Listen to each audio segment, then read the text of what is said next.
یہ کراچی کی ایک ہبس بھری شام تھی۔ سورج سمندر کے پار ڈوب رہا تھا، لیکن آج کا منظر کچھ عجیب سا تھا۔ گلیوں میں ہمیشہ کا شور و گل، دکانداروں کی آوازیں، رکشوں کا ہارن، سب کچھ اچانک خاموش ہو گیا تھا، جیسے پورا شہر کسی بڑی آفت کے آنے کا انتظار کر رہا تھا۔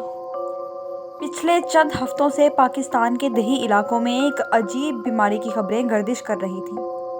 لوگ باتیں کرتے تھے کہ یہ کوئی عام بیماری نہیں بلکہ کوئی آسیب زدہ وبا ہے، لیکن زیادہ تر لوگوں نے اسے محض افواہیں سمجھا۔ کسی نے نہیں سوچا تھا کہ وہی خوفناک بیماری اب شہروں تک پہنچ جائے گی۔ علی ایک عام یونیورسٹی کا طالب علم تھا، جو رات گئے تک اپنی کتابوں میں سر کھپائے بیٹھا تھا۔ گلشن اقبال کے اس چھوٹے سے فلیٹ میں وہ اکیلا ہی رہتا تھا۔ اچانک دروازے پر زور زور سے دستک ہونے لگی۔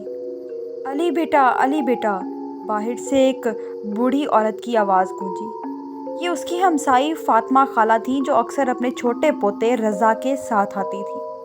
علی نے جلدی سے دروازہ کھولا۔ فاطمہ خالہ کی حالت عجیب سی تھی۔ وہ کانپ رہی تھیں اور ان کے ہاتھ میں رضا تھا، جو بیمار نظر آ رہا تھا۔ رضا کی حالت بہت خراب ہے، فاطمہ خالہ نے گھبراتے ہوئے کہا۔ صبح سے بیمار ہے، لیکن اب کچھ اور ہو رہا ہے۔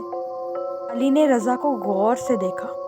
اس کی آنکھیں بے رونق تھیں، چہرہ سفیدی مائل تھا اور لب ایک عجیب سی مسکراہٹ میں کھنچ گئے تھے۔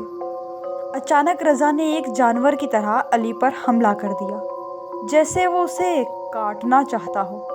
علی نے مشکل سے اسے دھکیل کر پیچھے کیا اور جلدی سے دروازہ بند کر دیا۔ دروازے کے دوسری طرف فاطمہ خالہ کے چیخنے کی آوازیں آ رہی تھیں اور رضا دروازہ زور زور سے پیٹ رہا تھا۔ علی کے ہاتھ کانپ رہے تھے۔ وہ جلدی سے فون اٹھا کر خبروں کی طرف گیا۔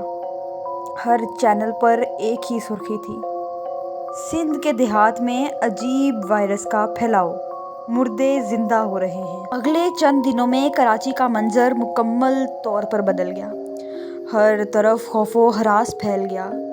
ہسپتال مریضوں سے بھر گئے، جو تیز بخار اور عجیب و غریب غصے کی حالت میں وہاں پہنچے تھے، لیکن پھر ایک کے بعد ایک مریض مرنے لگا، اور موت کے چند گھنٹوں بعد وہ دوبارہ زندہ ہو جاتے، لیکن اب وہ انسان نہیں رہے تھے، وہ کچھ اور بن چکے تھے: زومبیز۔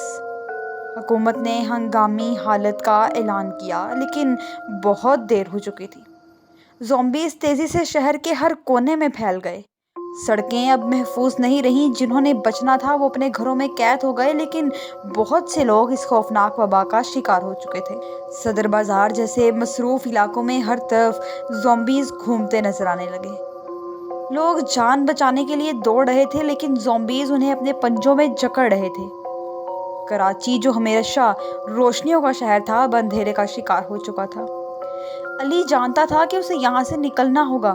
اس نے اپنے پاس موجود چیزوں کو اکٹھا کیا: کچھ پانی کی بوتلیں، کچھ خوراک اور اپنے دفاع کے لیے ایک پرانا کرکٹ بیٹ۔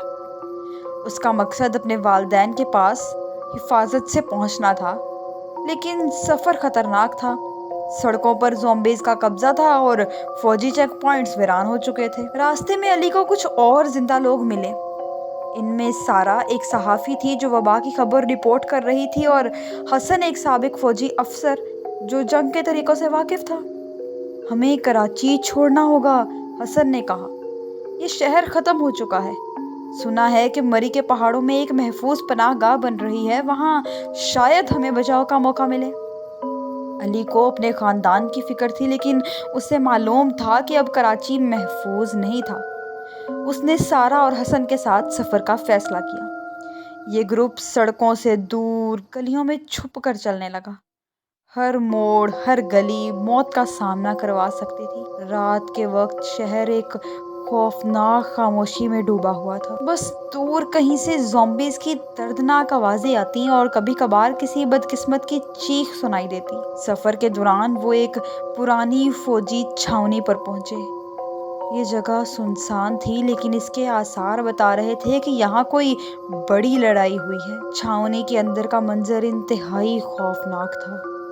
ہر طرف خون کے نشان تھے اور خاموشی موت کا احساس دے رہی تھی۔ اچانک علی کی نظر ایک دیوار پر پڑی جہاں خون سے ایک تحریر لکھی ہوئی تھی۔ کہانی کے آخری لمحات میں علی، سارہ اور حسن ایک پہاڑی راستے پر پہنچتے ہیں جہاں دور سے مری کی روشنی دکھائی دیتی ہے، لیکن اچانک ایک زومبی ان کے سامنے آتا ہے۔ کیا یہ ان کی آخری جنگ ہوگی یا وہ زندہ بچ کر وہاں پہنچ سکیں گے؟